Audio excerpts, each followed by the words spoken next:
I'm a researcher in human origins, but my work in human origins is inspired by my studies in the, whoops, wrong button, is inspired by my studies in the Puranas, which are the historical writings of ancient India. However, interestingly enough, I've been invited to present these ideas at some of the leading scientific institutions in the world, like the Royal Institution in London, the Russian Academy of Science in Moscow, the Indian Institute of Science in Bangalore, and I'm very honored to be here speaking to you tonight. The question I'm looking at is, how old is the human species? Most scientists today would say the first humans like us, Homo sapiens sapiens, appeared less than 200,000 years ago. But the Puranas say that humans have existed for more than 200,000 years, going back perhaps hundreds of millions of years. So if what the Puranas is true, you could make a prediction that there should be reports of archaeological evidence for humans existing much further back in time than 200,000 years ago, perhaps going back many millions of years. So my methodology for testing this prediction has been to examine all archaeological reports from the time of Darwin to the present. So I divide the scientific literature into two categories, the primary and secondary scientific literature. The primary scientific literature means reports by archaeologists, geologists, paleontologists, published in their professional peer-reviewed scientific literature. Secondary literature is based on the primary literature. It would include textbooks, for example. Now, my first finding is perhaps not so surprising. There are no reports of evidence for extreme human antiquity in the current secondary literature, textbooks, for example. But my second finding is a little more interesting. There are many reports of evidence for extreme human antiquity in the primary scientific literature, past and present. And I've collected those reports in this book for Forbidden Archaeology, which is 900 pages long. Some people call it forbidding archaeology. A bit too heavy to pick up. So we brought out a shorter edition of the book called The Hidden History of the Human Race, which is available this evening. So if this evidence really is there in the primary scientific literature, the question arises, well, why don't we see it in the secondary literature, the textbooks today? And I think that's because of a process of knowledge filtration that operates in the scientific world. And that blue box represents the dominant consensus in a scientific discipline about a particular question, in this case, human origins. And this idea of a dominant consensus is related to the concept of a paradigm. Paradigm is a term that was introduced by the philosopher of science Thomas Kuhn in his important book, The Structure of Scientific Revolutions. And in that book, Kuhn said, in the absence of a paradigm, all the facts that could possibly pertain to the development of a given science are likely to seem equally relevant. But when you've got a paradigm in place, a dominant consensus about a particular question like human origins, and you have a dominant consensus that suggest humans like us are a fairly recent appearance on this planet. When you have such a consensus, when you have such a paradigm, there is some basis for scientists who are committed to that paradigm to make judgments according to their preconceptions about different categories of evidence that come to their attention. And evidence that conforms to the paradigm or the dominant consensus will pass through this intellectual filter very easily, whereas evidence that tends to contradict the ruling paradigm will be filtered out. As Kuhn said, normal science often suppresses fundamental novelties because they are subversive of its basic commitments. But anomalies can also be the foundation for new research, for new understandings, for new conclusions in the world of science. As Kuhn put it, discovery commences with the awareness of anomaly, i.e., with the recognition that nature has somehow violated the paradigm-induced expectations that govern normal science. So this book is really a collection of anomalies that challenges scientists to re-examine their paradigm. And this was recognized by some of the archaeologists who read the book. The French archaeologist Marilyn Patou-Mati wrote in her review of forbidden archaeology in L'Anthropologie, Cremo and Thompson have written a provocative work that raises the problem of the influence of the dominant ideas of a time period on scientific research. These ideas can compel the researchers to orient their analyses according to the conceptions that are permitted by the scientific community. So I think it was important that a professional archaeologist realized what we were trying to do. I'm now going to give some examples of these anomalies, and some of them are going to be classic cases from the book Forbidden Archaeology, which some of you may have heard me talk about before, but there will also be some cases drawn from current research. This is Virginia Steen-McIntyre. She's an American geologist. She was involved in dating an archaeological site in Mexico at a place called Hueyatlaco. There, archaeologists found stone tools and weapons of the kind that are normally attributed to Homo sapiens. It was a very professional excavation. The artifacts were photographed in the layers of rock in which they were found. The archaeologists wanted to know how old these things were, so they called a team of geologists to date the site. Virginia Steen-McIntyre and her colleagues used 4 different methods to date the site. I'll mention a couple of them. In the same layer with the stone tools, animal bones with butchering marks were found. The geologists used the uranium series method to date those bones. They got an age of 245,000 years. Above the layer with the stone tools was a layer of volcanic ash. The geologists used the zircon fission track method to date that layer of ash. They got an age of 270,000 years. They got an age of 270,000 years. Using all 4 methods that they employed, the geologists concluded the age of the site must be at least 250,000 years. The archaeologists refused to accept that.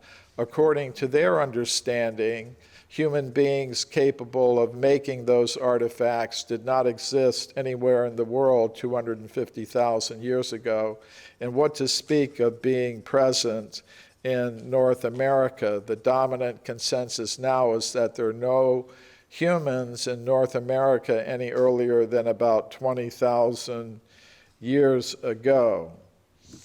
So Virginia Steen-McIntyre and her colleagues decided to independently publish the age for the site, which they did in this scientific journal.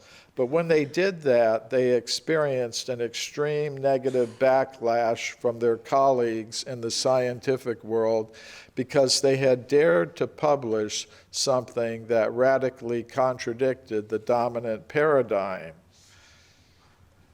Virginia Steen-McIntyre wrote, "Not being an anthropologist, I didn't realize how deeply woven into our thought the current theory of human evolution has become. Our work at Huayatlaco has been rejected by most archaeologists because it contradicts that theory, period." So here's a more recent example of this knowledge filtering process. In 2013, archaeologists discovered footprints at Hoyberg in the United Kingdom. The footprints were found in deposits that were between 780,000 and 1 million years old. The archaeologists very carefully studied the footprints.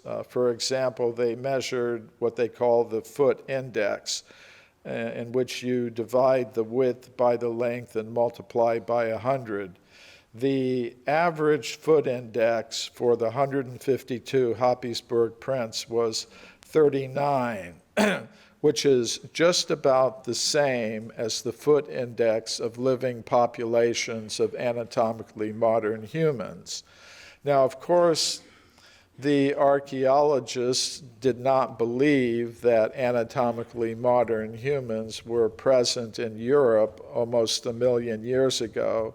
So they decided to attribute the footprints to a hominin that they believe existed in Europe at that time, Homo antecessor.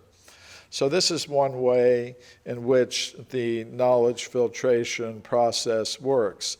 Scientists will interpret evidence in a way that doesn't violate their expectations.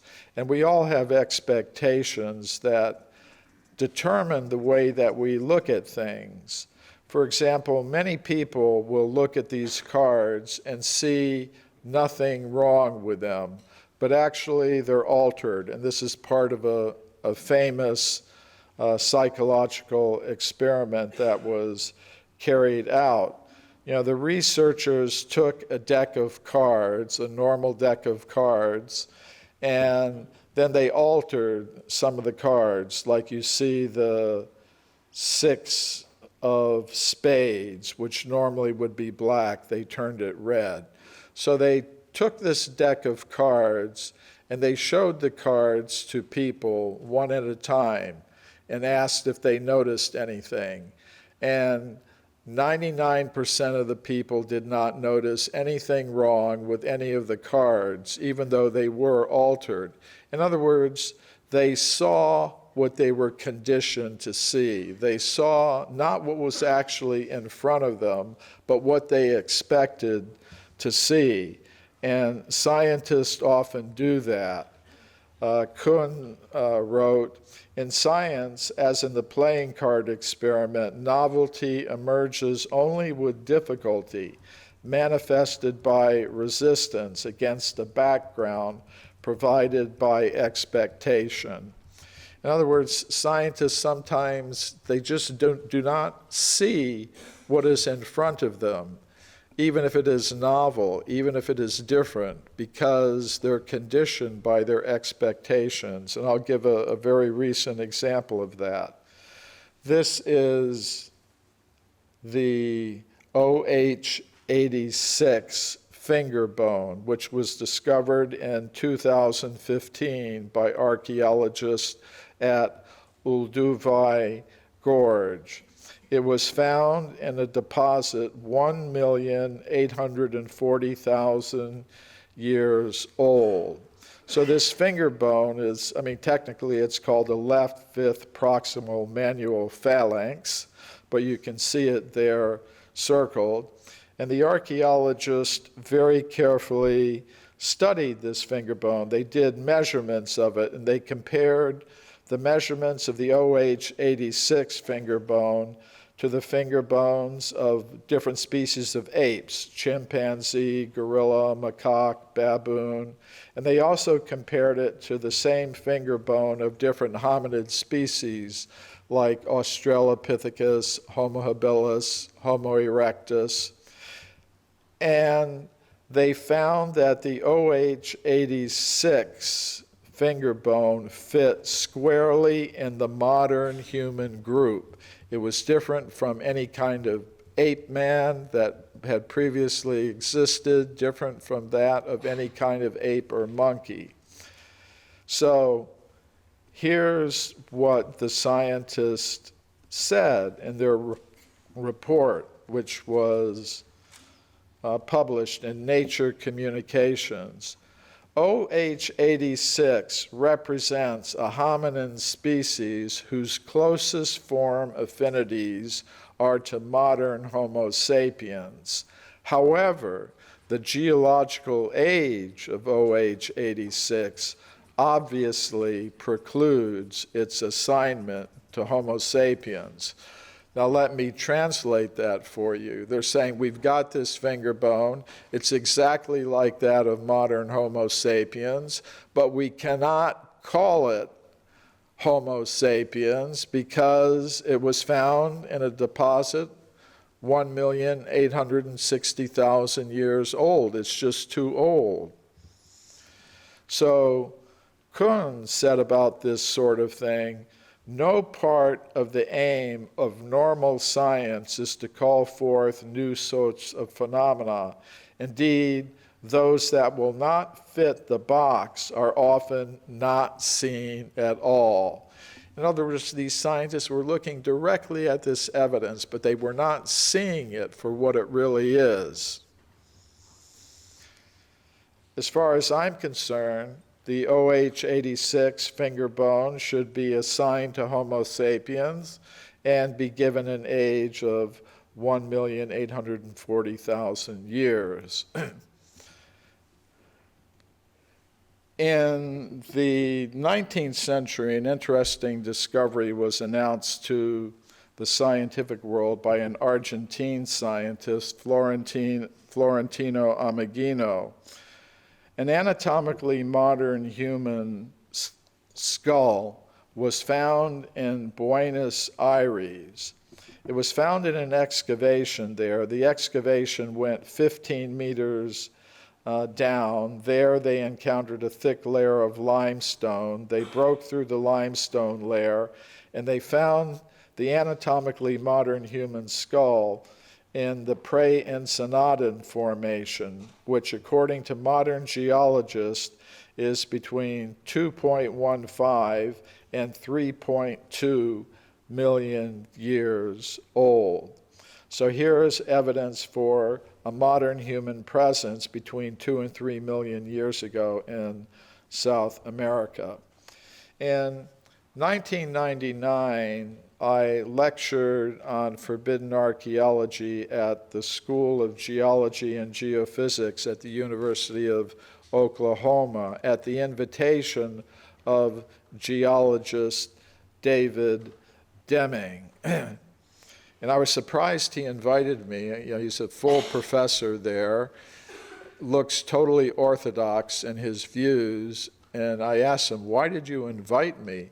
And he said, well, I heard you on Coast to Coast, which is a late night radio show in the United States that deals with all of these alternative topics.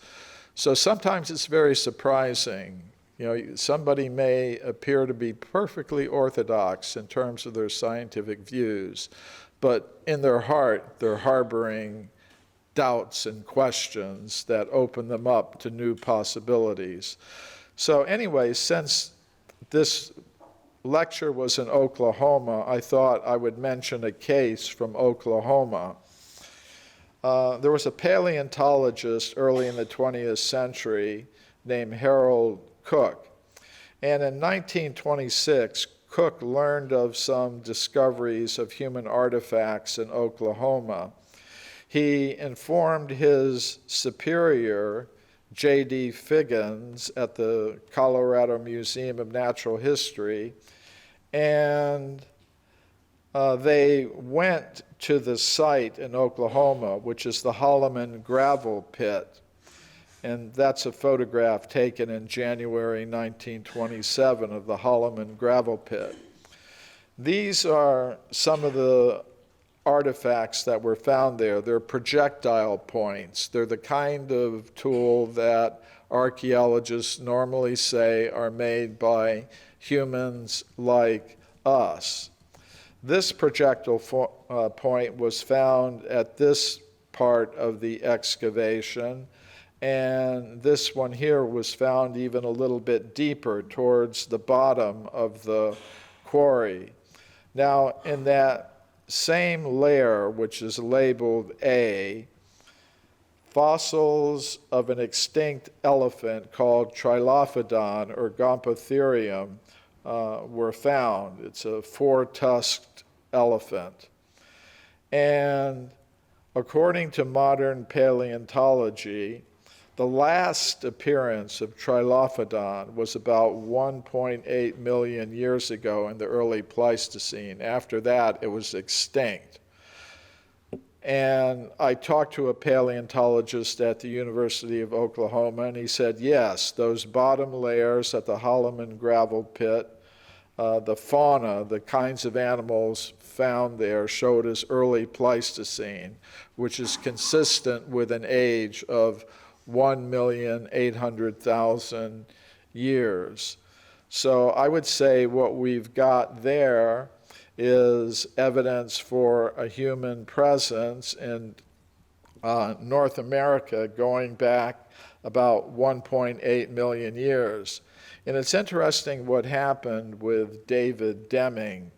We actually went out to the Hominins gravel pit to see the place, and he became convinced that that discovery was genuine, and he began speaking about it and writing about it.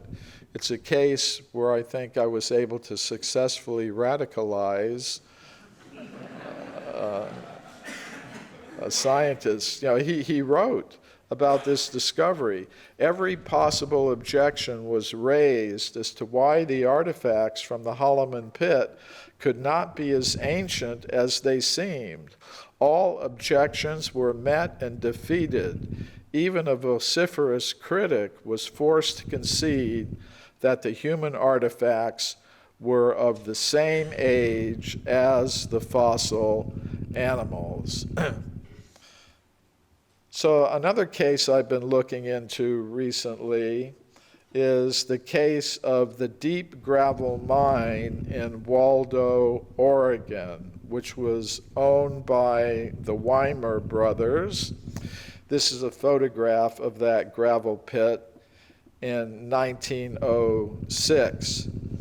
And there was a report from a local newspaper that said the Wymer brothers in their mine near Waldo have unearthed and secured at various times a number of mortars, which are beyond question relics of a prehistoric race. They are found in the old gravel of an ancient channel 50 or 60 feet below the surface, firmly embedded in a cemented gravel near the bedrock. So I looked up some geological reports about those old cemented gravels, and the geological reports say those gravels belong to the geological period called the Tertiary. And the Tertiary begins with the Pliocene about 2.58 million years ago. So the newspaper report continued, the manner of finding these mortars precludes any possibility of mistake as to where they occur.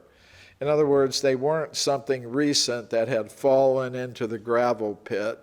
They were firmly embedded in these ancient cemented tertiary gravels. And this is reported not just in a newspaper. A prominent geologist, J.F. Kemp, James Furman Kemp of Columbia University, learned about these discoveries, went to the place, checked it out, and wrote a scientific report in the journal Science about this.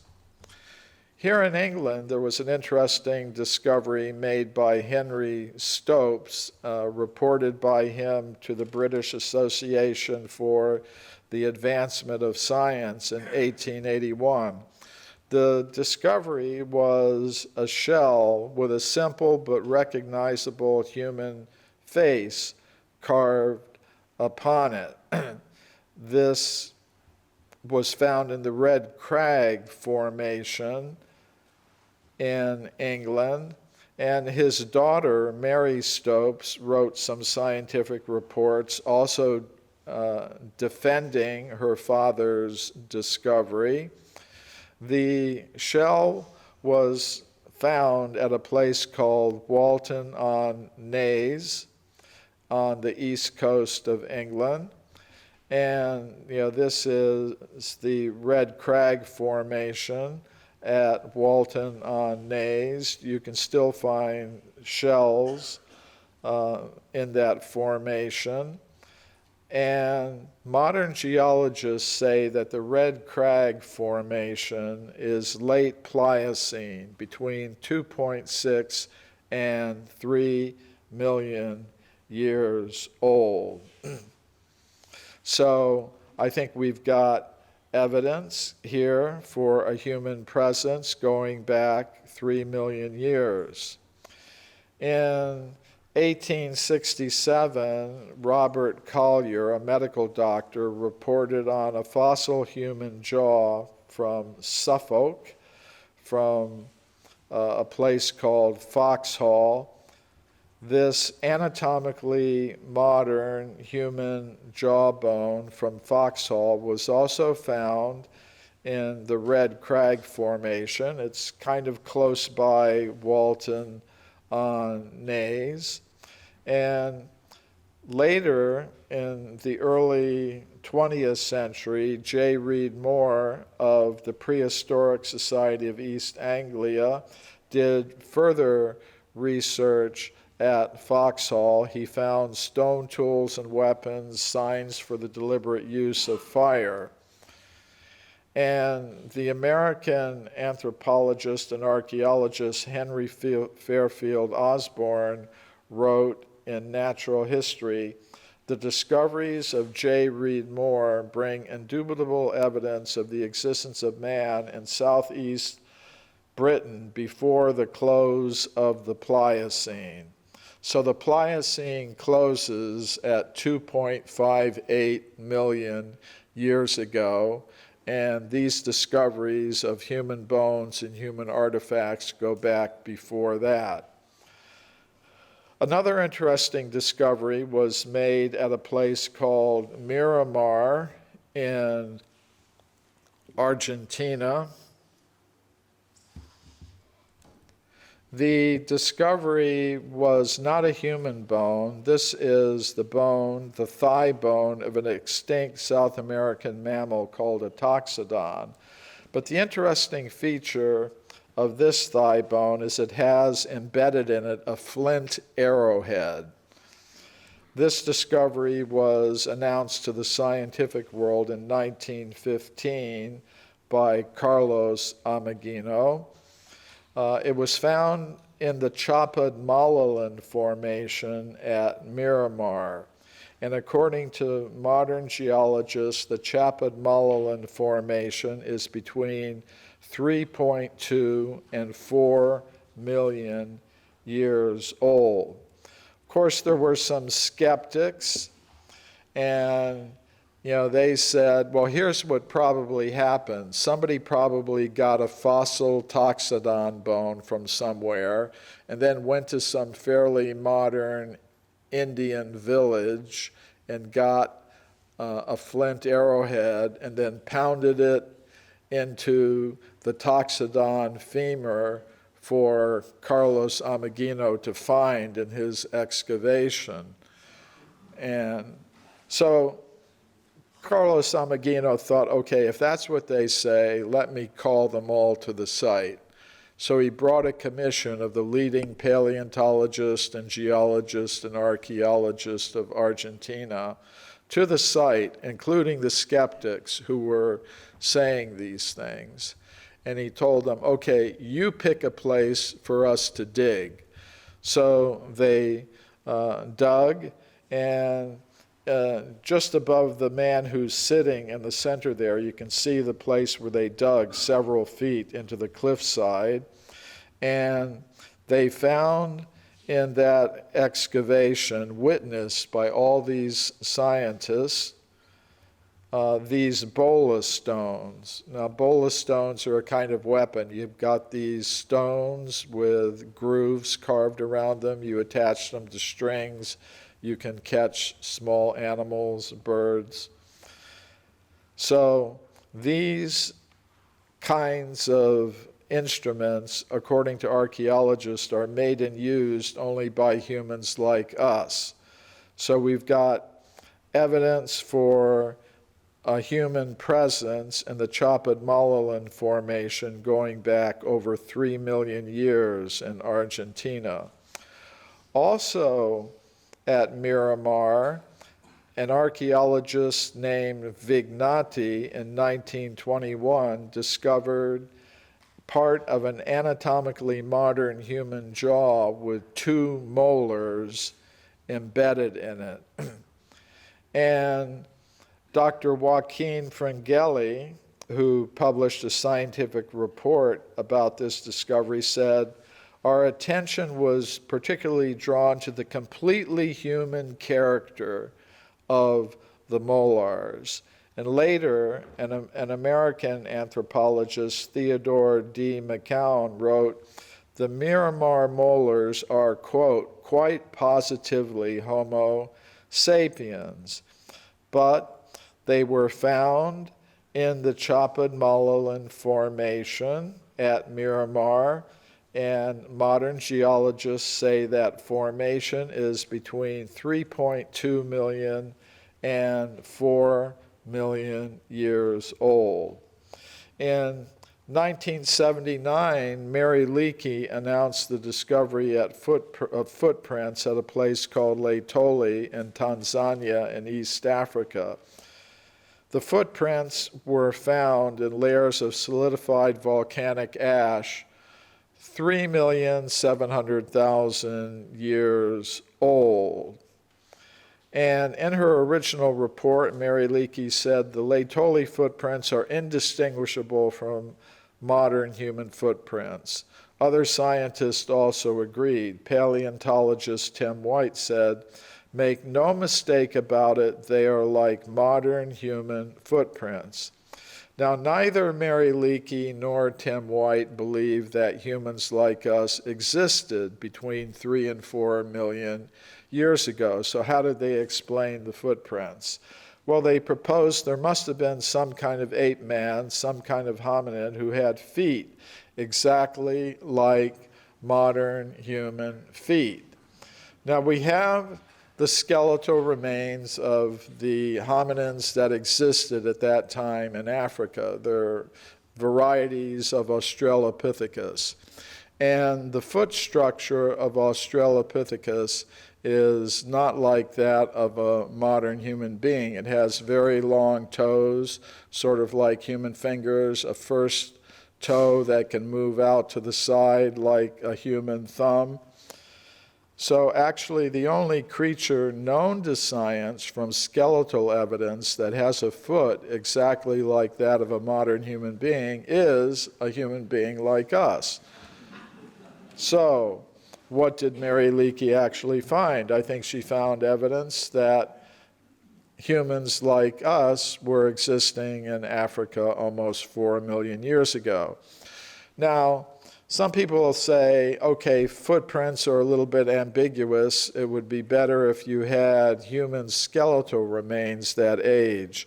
And such things have been reported in the professional scientific literature.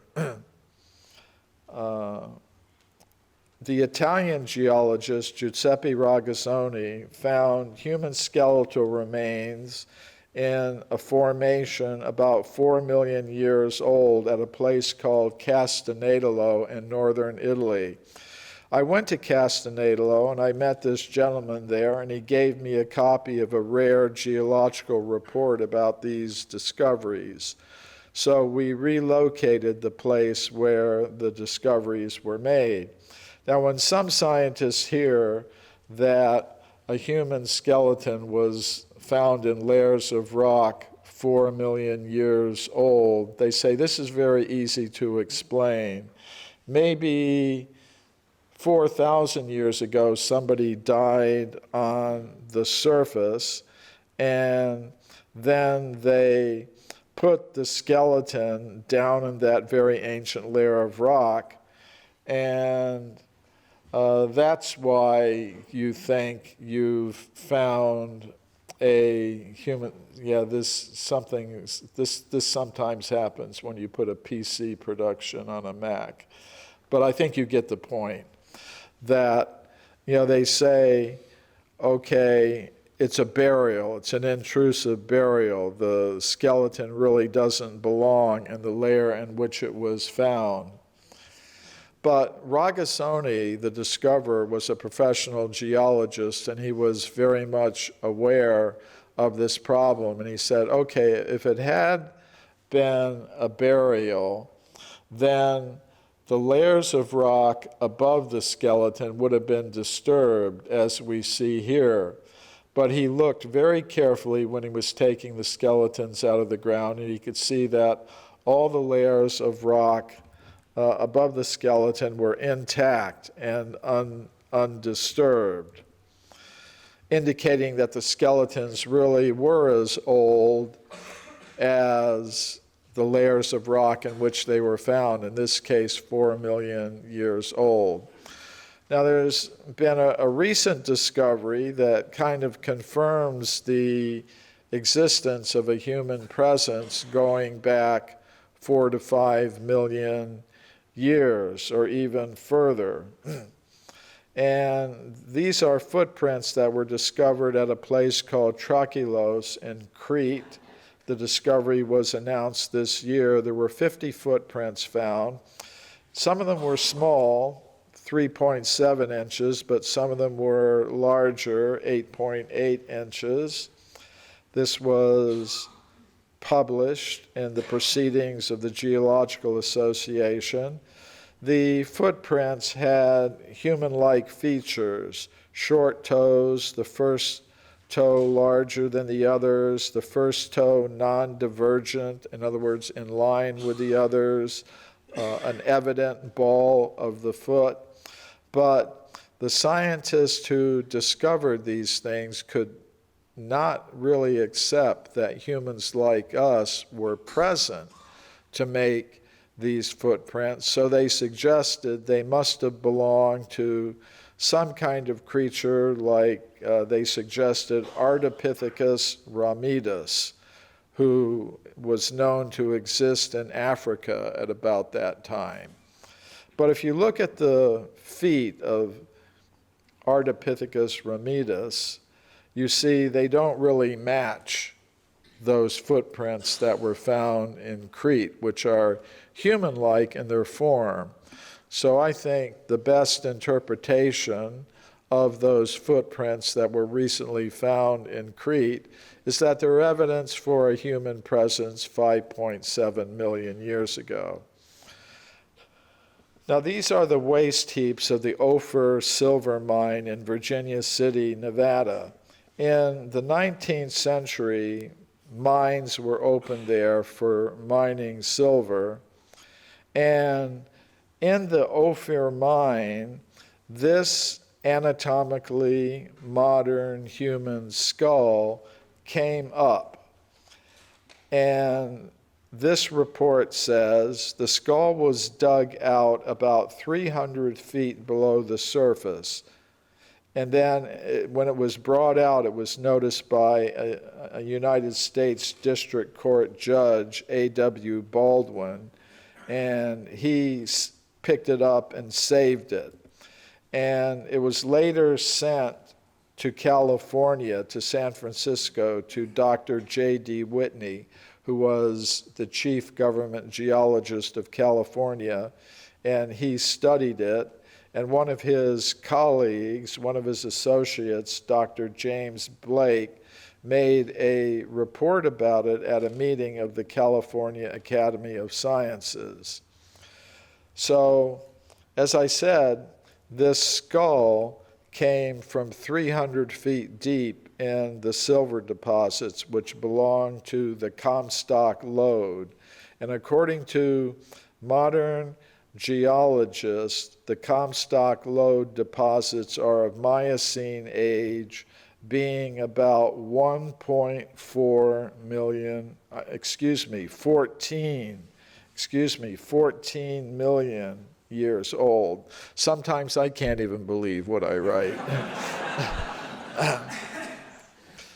No, once I was giving a lecture in Eastern Europe, I think it was the Czech Republic, and I had to use a translator for my lecture. And, you know, in my slide, I had a picture of a discovery of human artifacts that were 50 million years old. So I said 50 million, but I understand enough of Czech to know that the translator said 50,000. So I had to correct him. No, not 50,000, 50 million.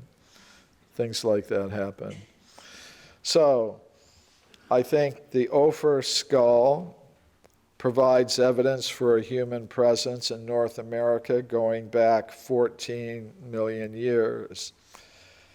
This is the Portuguese geologist Carlos Ribeiro. He discovered hundreds of human artifacts in his country of Portugal in Miocene deposits about 20 million years old. He displayed them in the Museum of Geology in Lisbon with labels indicating an early Miocene age. Today, if you go to the museum, you won't see them on display anymore. They're kept locked in the cabinets behind me, but I got permission from the directors of the museum to open up those cabinets, and I was able to study and photograph some of these 20 million year old artifacts from Portugal. Now, they're quite simple, but we have to keep in mind that there are populations of humans living today who make simple stone tools just like that. There are people in Ethiopia who make these stone tools pictured here. They use them for scraping hides. So there are humans like us living today who make simple stone tools. So just because a stone tool may seem simple doesn't mean it couldn't have been made by humans like us, because humans like us make stone tools like these that were found in Portugal even today. So I think they provide evidence that humans like us were existing 20 million years ago. So in the museum in Portugal, I also visited the archives and looked at the original maps and field notes of Dr. Ribeiro. And I went into the countryside of Portugal and I relocated some of the places where he made his discoveries, like the mine at Morganheira. Here is a flint artifact, a pointed flint artifact that he discovered there in early Miocene deposits about 20 million years old. It's interesting what happened. When Ribeiro was alive, he displayed those artifacts in the museum in Lisbon with labels showing a Miocene age of 20 million years. After he died, his colleagues in the museum did something interesting. They left the objects on display in the museum, but they wrote new labels for all of them, giving them far younger ages. This is the new label they wrote for the artifact I just showed you. The second line gives the age. It says Paleolitico Superior. That means Upper Paleolithic. Archaeologists today consider that period to go back about 20,000 years. So they thought 20 million years, that's impossible. 20,000 years, that sounds about right. So they wrote new labels for all of the artifacts. And then the next generation of officials in the museum put the entire collection away, new labels and all, and I'm the first researcher to see these things in over 50 years. Now, I presented a report about these discoveries at a meeting of the European Association of Archaeologists that was held in Lisbon. I thought that would be a good place to do it. And later, that report was published in a peer-reviewed journal of archaeology, the Journal of Iberian Archaeology, which deals with the archaeology of Spain and Portugal. So sometimes people ask me, do you have peer-reviewed publications? And the answer is yes. So these discoveries from Portugal, as I say, they are simple, but they're about 20 million years old from the Miocene period, and some people, the mainstream archaeologists would say, well, maybe they could have been made by some kind of hominin, some kind of ape man, but there weren't any like that in Europe. And I don't have any objection to the existence of ape men millions of years ago. The ancient Sanskrit writings speak of such creatures. They were called Vanaras. They had the bodies of apes and monkeys, but human-like intelligence and could use simple culture. And so I don't have any objection to ape men being present, hominins being present in Europe in the Miocene, but up to just recently, scientists had no evidence for the existence of hominins in Europe in the Miocene. Until just recently in Germany, some researchers found teeth, hominin teeth, from the Miocene, 9.7 million years old. They were found at a place called Eppelsheim in Germany. They're controversial, but it's a step in the right direction as far as I'm concerned. Now, some years ago, I was giving a lecture about my work in Moscow, and I met this former Russian naval officer who gave me this piece of amber. And this piece of amber was something that he found in Kaliningrad, which is near Lithuania and Poland, up there in the Baltic Sea. And the interesting feature of this piece of amber is in the circled area there. This is a magnification of it. You can see a kind of fabric there. And this is even a higher degree of magnification. You've got some kind of fiber that is woven into a fabric that is embedded in this piece of amber. Now, according to the modern scientific understanding, weaving of cloth is something that began only about 15,000 years ago in the Neolithic. But the Baltic amber is about 44 million years old. In the 19th century, gold was discovered in California. Miners went there to get it to places like Table Mountain in the Sierra Nevada mountains. And they dug tunnels into the sides of the mountains. And deep inside the tunnels, the miners found human bones and human artifacts. They were found in layers of rock that belonged to the early part of the geological period called the Eocene, which means these things would be about 50 million years old. And here's how we arrive at that date. What you see is the bedrock there. Then above the bedrock are, at sea, are Eocene river channels full of the auriferous or gold-bearing gravel. And those deposits are between 38 million and 55 million years old. Above them are volcanic deposits between 20 and 33 million years old, and above them lava flows 9 million years old.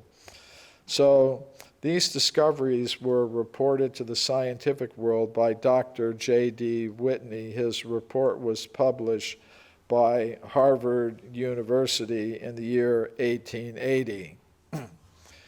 And here's a description of an anatomically modern human skull fragment that was found there from a shaft in Table Mountain, 180 feet below the surface in Gold Drift. It was, in other words, it was found 180 feet inside the tunnel. A human artifact, one of many that was found there. It was found 300 feet from the mouth of the tunnel in the gold-bearing gravel. But we don't hear very much about these discoveries today because of the knowledge filtration process. This is Dr. William Holmes of the Smithsonian Institution, who said, if Dr. Whitney had understood the theory of human evolution, he wouldn't have published those discoveries. In other words, if the facts didn't support the dominant paradigm, the facts should have been cast into oblivion, and that's what happened.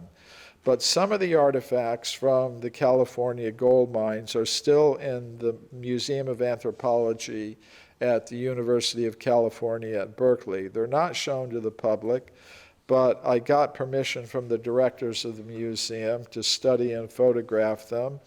And these are some of the 50 million year old human artifacts from the California gold mines. They're not even kept in the museum itself. They're kept in a storage building a few miles from the museum. But this is one of them. There was an affidavit about it by Llewellyn Pierce, who said about this particular mortar, dug up by me about the year 1862 under Table Mountain in gravel at a depth of 200 feet from the surface under the basalt, which was over 60 feet deep and about 1,800 feet in from the mouth of the tunnel. J.H. Neal, the supervisor for the Montezuma mine at Table Mountain, wrote about this mortar and pestle, that it was found at a distance of between 1,400 and 1,500 feet from the mouth of the tunnel. Dr. Clarence King found this partial pestle in gold-bearing gravel at Table Mountain, and geologist George Becker said, Mr. King is perfectly sure that this instrument was in place and that it formed an original part of the gold-bearing gravels, which are about 50 million years old. So I went to Table Mountain. This is what Table Mountain looks like today. And we were able to find some of the old 19th century gold mining tunnels where these objects were originally discovered, and it should be possible to do more research there.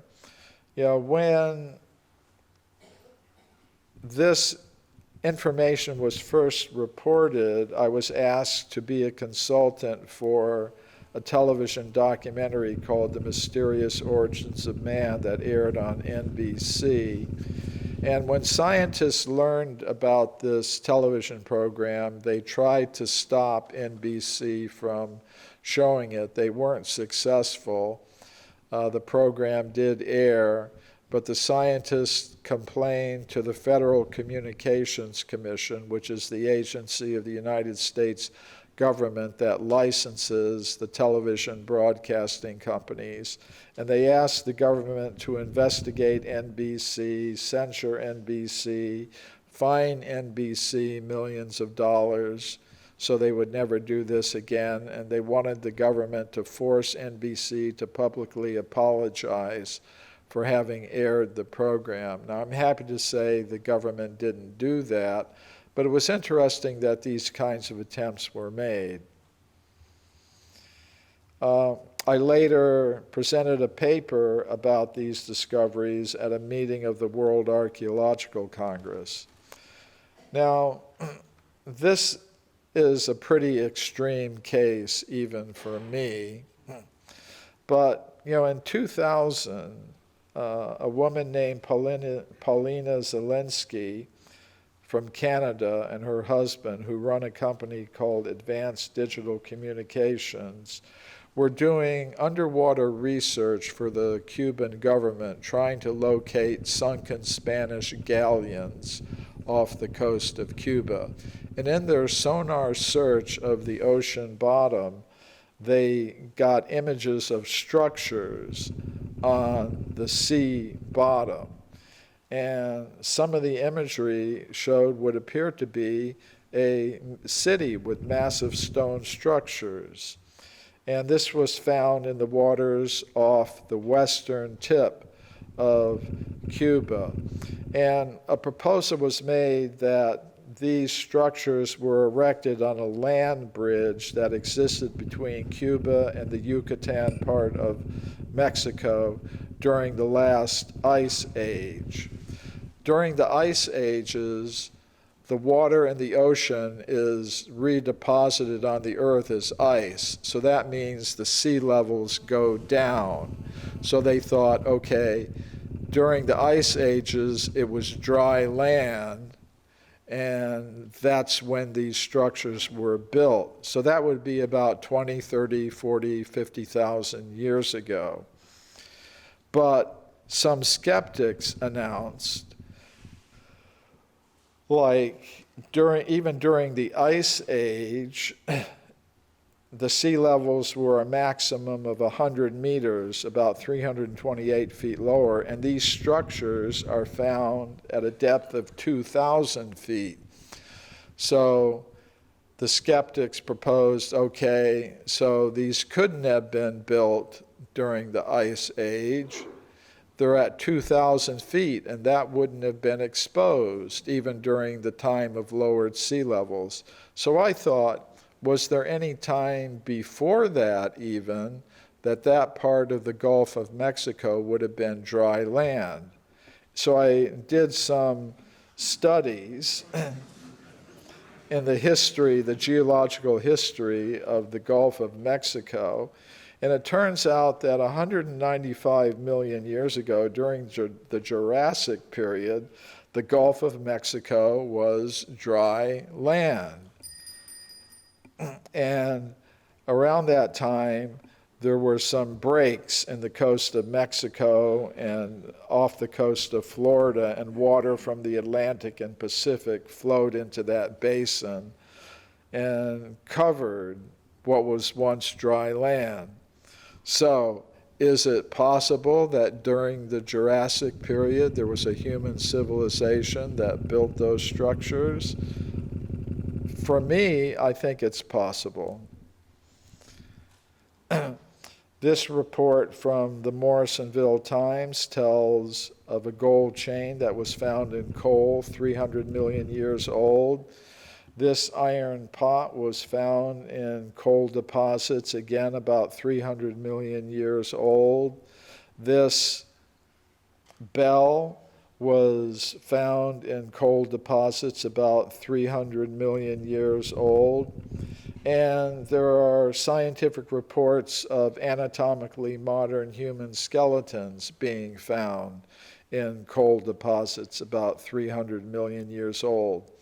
This report from Scientific American tells of a beautiful metallic vase that was found 15 feet deep in solid rock near Boston. And modern geologists say the formation at that depth, at that place, is about 600 million years old. So actually, I could keep you here for many more hours going through one case after the other, because there are hundreds of these cases published in the scientific literature, the primary scientific literature.